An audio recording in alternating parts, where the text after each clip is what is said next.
Muchas gracias a la historiadora Muquien Sambén por la generosidad de venir esta noche de domingo a compartir aquí con nosotros.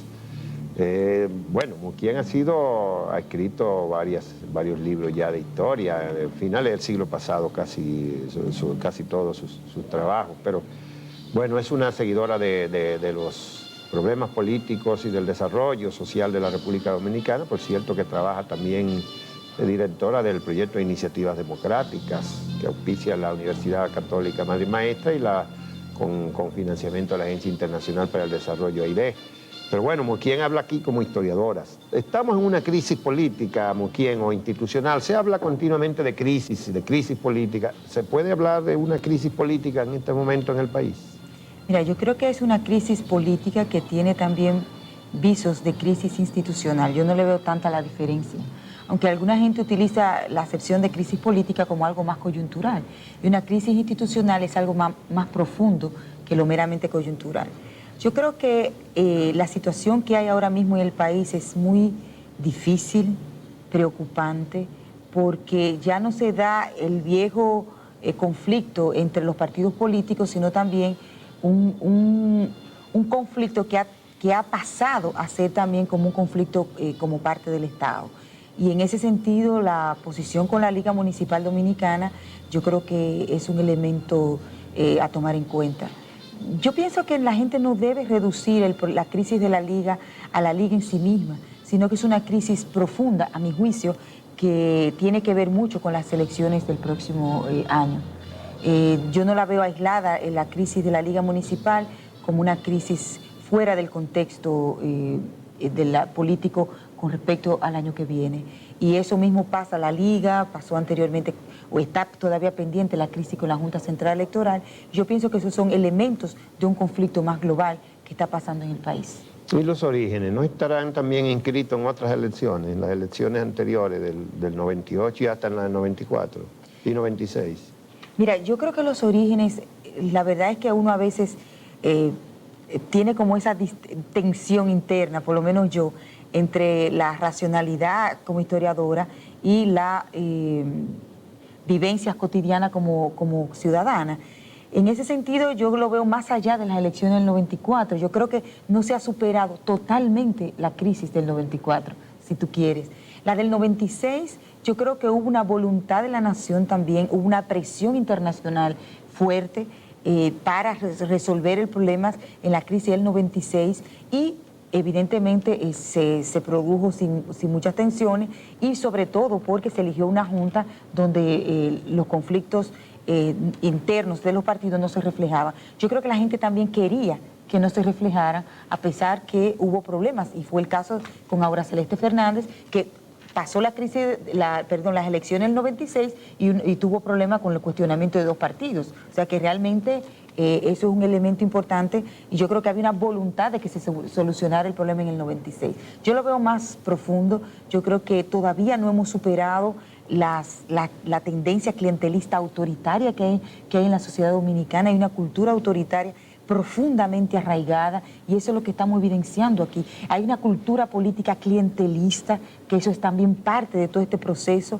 y hay un ejercicio de la política donde el pragmatismo no es de ahora, eso ha sido siempre un pragmatismo tan salvaje, tan demoledor, si tú quieres, para lo que es la ética política, que no es un producto de ahora. Yo creo que ahora uno lo ve con otros ojos porque había muchas esperanzas después de las elecciones del 96 y del 98. Pero no se puede borrar una cultura autoritaria que tiene, según un historiador español, Claudio Vélez, que dice que el autoritarismo en América Latina data desde la colonia, de una herencia de Castilla. Entonces, tú no lo vas a borrar en dos elecciones. O sea, yo creo que el problema es más profundo y es estructural de la misma historia. Y yo traje, por ejemplo, el libro de una reedición que tiró la librería La Trinitaria, Los Cuadernos Patrióticos, El Dilema de Federico Enríquez y Carvajal, escrito hace 95 años. Eso es increíble. ¿Y cuáles son las enseñanzas de esa obra de Federico Enríquez? Cuando yo a veces me siento triste, cuando lo de la Liga Municipal, yo me sentí como ciudadana golpeada, humillada. Yo dije, Dios, ¿qué va a pasar? Me acordé del libro y lo revisé. Federico Enríquez y Carvajal escribió este libro en 1905 cuando ya se estaban haciendo los aprestos para la firma de la Convención Dominico-Americana. Y que iba a poner fin a la intervención militar. No, 1905 lo que iba a hacer era, la convención era darle las aduanas a los Estados Unidos para resolver un problema económico con la deuda externa. Sí, con eso se redujo la deuda en 50%. Entonces la cosa era que él decía, había esperanza después del asesinato de Lilis de que viniera la democracia, pero ha estado presente las luchas políticas. Dice, ¿hasta cuándo? Dice Federico Enríquez Carvajal, vamos a seguir en esto. No podemos aprender de las enseñanzas anteriores. Y hay una serie de cosas aquí que si uno la lee ahora, uno pensaría que está escribiendo alguien que está viviendo lo que estamos viviendo ahora. ¿Qué te quiere decir eso? Yo pienso que eso puede tener dos lecciones. Una lección es que seguimos a un año, o 2 años, según dicen algunos, del próximo siglo, del próximo milenio más aún, con problemas políticos tan profundos como los de principio de siglo. Y la segunda es que a pesar de todo, de las desesperanzas que esto puedan generar, siempre hay un mañana en el perfil del horizonte, aunque no sea el mañana que nosotros soñamos. Son las dos enseñanzas que uno puede extraer. Yo saqué algunas cosas para que viéramos. Por ejemplo, dice él, Federico Enríquez y Carvajal, dice él, dice, en presencia de ese acto se llega a la convicción de que nada vale o nada sirven las lecciones de la experiencia ni las enseñanzas de la historia. Él está hablando porque en 1899, cuando vino la esperanza con el asesinato de Lilis, hasta 1904, en 5 años el país tuvo 7 gobiernos. Dice, no aprendemos. ¿Qué pasa que no aprendemos? Y pasa a ser una serie de sugerencias. Oye esto. Le dice, aconseja él al presidente, gobierne, pero sobre todo administre. Si gobernar es transigir según la socorrida fórmula del oportunismo, ábrase al espíritu de la transigencia, y si no, cierre al compás no se lee eso aquí, a fin de que todos quepan en el ángulo recto formado entre el ejercicio del poder y el ejercicio del derecho. Gobierne y transija, pero ante todo administre. Porque él dice que uno de los problemas que ha tenido siempre el Estado dominicano es que se utilice el Estado más con criterios políticos que con criterios administrativos. Me parece que estuviéramos hablando ahora, ¿no te parece? La imposición del Poder Ejecutivo, del presidente. No solamente eso, sino que el criterio... El presidencialismo. El presidencialismo, y que se colocan personas por deudas políticas, no por capacidad. Y eso es lo que él dice aquí. Entonces hay que administrar. El principio del Estado es administrar, no el principio de la utilidad política del Estado. Y es de los elementos más interesantes que aparecen. Y él dice, por ejemplo aquí, dice, aunemos el mayor número de voluntades en una sola y enérgica voluntad y redoblemos el esfuerzo de razón, de voluntad y de conciencia, enderezándolo resueltamente al firme propósito de sacar de la vorágine y poner a flote la nave del Estado para proseguir rumbo al puerto. Óyeme, te concluyen el dilema. No más tributo de cobardía o de servilismo rastrero a los pies del caudillaje. No más favoritismo en mengua del mérito postergado, precursos de déspotas y tiranos. No más egoístas exclusiones ni prescripciones dictatoriales. No más errores consentidos que solo engendran horrores. No más eslabones en la abrumadora cadena forjada por el fanatismo y la ignorancia en el vilipendio de la familia y de la patria. Bueno, parece que te ha pasado como me ocurrió a mí recientemente revisando el libro de Tomás Vinés, Los Responsables, sí, que uno ve todo lo que ocurrió en el periodo posterior a la intervención, que terminó en el 24, es decir, cuando la elección de Horacio Vázquez y todo ese proceso en el que, bueno, el antirreeleccionismo y no reeleccionismo y cómo se eligió, por qué periodo se eligió a Horacio Vázquez, la compra de los legisladores, es decir, de legisladores que cambiaban su voto por obra y gracia de un milagro, de un día para otro, y entonces se modificaba la Constitución a conveniencia otra vez, después se extendió el periodo, y después se volvió otra vez a la reelección. Como que uno viendo la historia dominicana, uno tiene la sensación de que se repite y se repite, ¿verdad? Sí, parece que no salimos de ese círculo vicioso, terrible. Porque lo que tú estás diciendo es que pasó con Horacio Vázquez, pasó lo mismo con Moncáceres, que modificó 2 veces la Constitución, e incluso Moncáceres eliminó el Consejo de Ministros en 1907. O sea, para administrar él solo y a tener un poder único como presidente de la República, pero eso lo hizo Lili también, eso lo han hecho en la mayoría de los casos. Realmente no hemos tenido un estado de instituciones donde se respete la ley, donde se respete realmente la voluntad de la nación en sentido general. Claro que la reelección ha sido la piedra de contradicción en una gran parte de esas crisis, y en este periodo ahora que vivimos parece que también ha sido, porque muchas de las querellas se han acentuado por el deseo de modificar la Constitución y de restablecer la reelección presidencial. Bueno, ha sido en las reformas constitucionales ha sido el tema de la reelección y la forma de cómo votar, porque en el siglo pasado, por ejemplo, fue donde más se abundó, había el problema si era voto directo o voto indirecto, eso y la reelección. Eso fue un tema permanente en las modificaciones constitucionales. Y yo creo que eso no se debe repetir. Yo pienso, y lo que nosotros debemos abogar como sociedad civil y como sociedad en sentido general, es que hay que respetar la Constitución. La Constitución es la carta magna de la nación, la ley fundamental, como la llaman los juristas, y entonces ese debe ser el norte, y lo que prescribe, lo que expone la Constitución, eso es lo que debe ser. Pero nos hemos acostumbrado a que la Constitución y la ley son pedazos de papel. Recientemente, en la crisis de la Liga Municipal, la irrupción de la policía para impedir a las autoridades de la Liga entrar a sus oficinas, una violación constitucional del poder municipal. Y la presencia de un senador al frente de la Liga Municipal, administrando los recursos, sin renunciar hasta ahora, parece ser otra violación constitucional.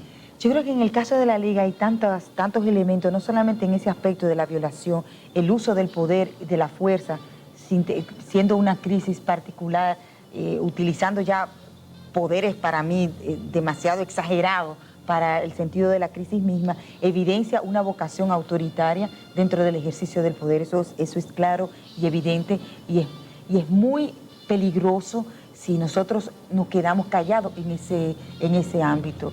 En el caso de la Liga hay varios elementos, porque no solamente hubo doble convocatoria, sino también que en las asambleas, en cada una de las asambleas, hubo modificaciones de los reglamentos. Uno, para adecuarla a sus propios intereses. Uno, para que el candidato, que ahora es el de la Liga, el oficial, que fue en San Pedro de Macorís, pudiera cumplir con el requisito que no cumplía, que era que no tenía título universitario. Y en el otro caso es que el enemigo político, que era el presidente ex oficio, no pudiera funcionar. Entonces, tú estás jugando con los mismos elementos, y eso no debe ser.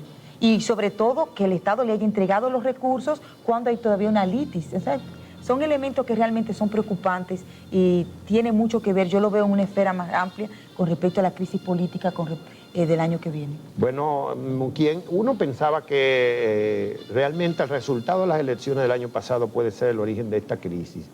En términos inmediatos. En términos inmediatos, en cuanto que determinó una separación de poderes del Estado al poner en manos de un partido el Congreso, el Ejecutivo en otras manos, junto con un proceso de reforma que ha dado mayor independencia al Poder Judicial. ¿Es así? ¿Tú crees que...? Yo tengo la misma percepción. Incluso, por ejemplo, si tú te pones a ver, una vez terminadas las elecciones del 98, vimos que el Poder Municipal en su mayoría estaba en manos del PRD, del Acuerdo de Santo Domingo.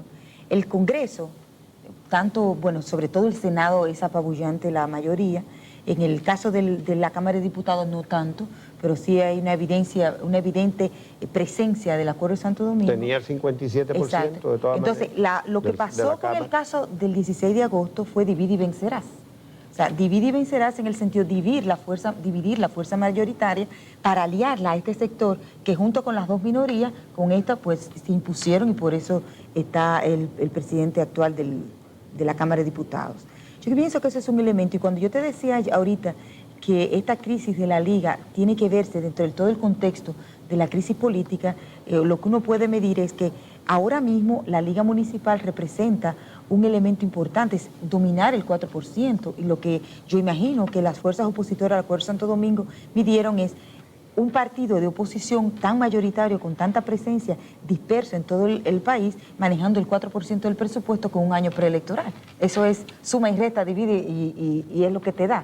Entonces, ante esto buscaron la manera de quitar esa presencia, ese poder en la Secretaría de la Liga. ¿Por qué en este momento la Secretaría de la Liga es tan importante? Porque la Secretaría de la Liga pues no administra, pero maneja de una manera u otra ese recurso, y aunque solamente recibe y entrega, es una manera de poder. Y, sí, y claro, es un elemento clave. Hay que aclarar este que mucha gente no lo entiende así o no lo sabe, que realmente la Liga como tal, el secretario general de la Liga y la Liga, que es un organismo colegiado, porque el Comité Ejecutivo hasta ahora por lo menos ha sido colegiado, no maneja el 4% en realidad, porque la ley establece cómo se distribuye el grueso de ese dinero. Es solamente el 5% del 4%. Sí. O sea, del total que se le entrega a los municipios, solo el 5% de ese total se queda en la Liga para la administración y para funciones de la Liga Municipal. O sea que el 95% del total ya la ley indica en qué proporciones va a los municipios. Sí, sí, correcto. Habría que violar la ley para manejarlo, eso. Es decir, pero ya, de todas maneras, sea quien sea que esté al frente de la Liga, se supone que el 95% de esos recursos van para los ayuntamientos con una proporción predeterminada. Van a los ayuntamientos, como yo te decía. Lo que pasa es que te da un poder el hecho de que tú recibas y tú entregues. Sí, el poder de distribuir. El poder de distribuir, eso es una evidencia.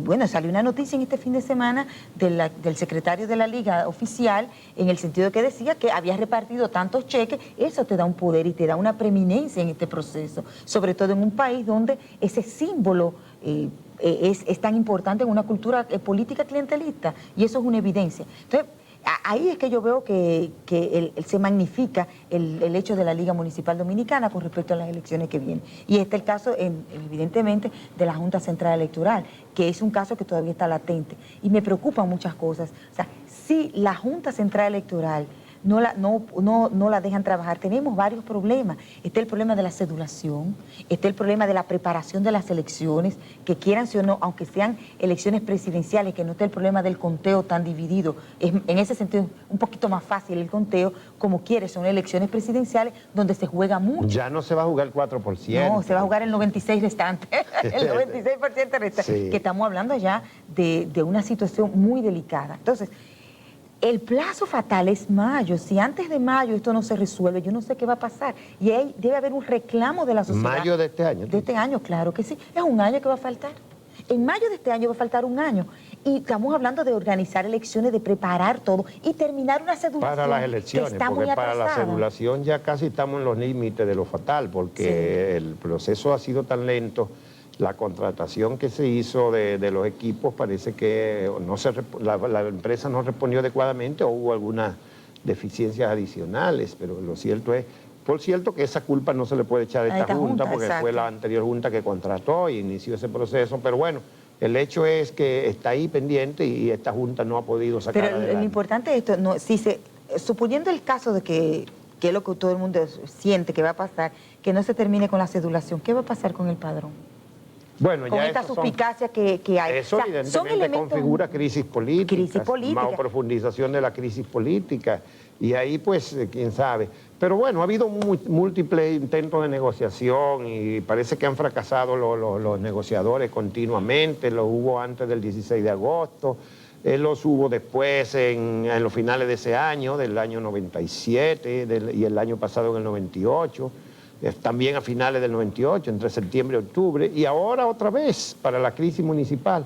¿A qué tú atribuyes el que no se hayan podido lograr un acuerdo entre los actores políticos? Tú sabes que yo creo, y lo digo muy convencida, de que uno de los problemas más difíciles es concertar y negociar, porque eso significa ceder, no sumar a tu posición.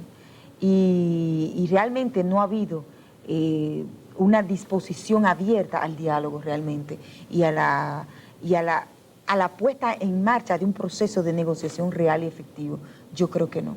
Y realmente las declaraciones que dio Monseñor después que sucedió el hecho y el retiro del PLD y el Partido Reformista son realmente muy esclarecedoras de lo que puede pasar. Dice, es que va a llegar el enfrentamiento. Realmente esto no se vislumbra. Entonces hay como una posición todavía cerrada. Pero ahí había una propuesta que parecía muy racional de aplazar 10 días la elección, de que una comisión de notable verificara las credenciales para determinar cuáles eran las válidas, incluso que organizara convención. Pero Es decir, incluso- parecía que había una racionalidad. Se suponía que había un acuerdo y que se iba a firmar el acuerdo y después sale con estas decisiones. Esto es muy triste y yo vuelvo lamentablemente a mi tesis del libro de Espaillat, que no solamente son los periodistas los que sufren toda la situación, sino los historiadores. Cuando uno ve que la historia se repite constantemente, y es mi tesis fundamental, es que los sectores liberales se han sumado a los sectores conservadores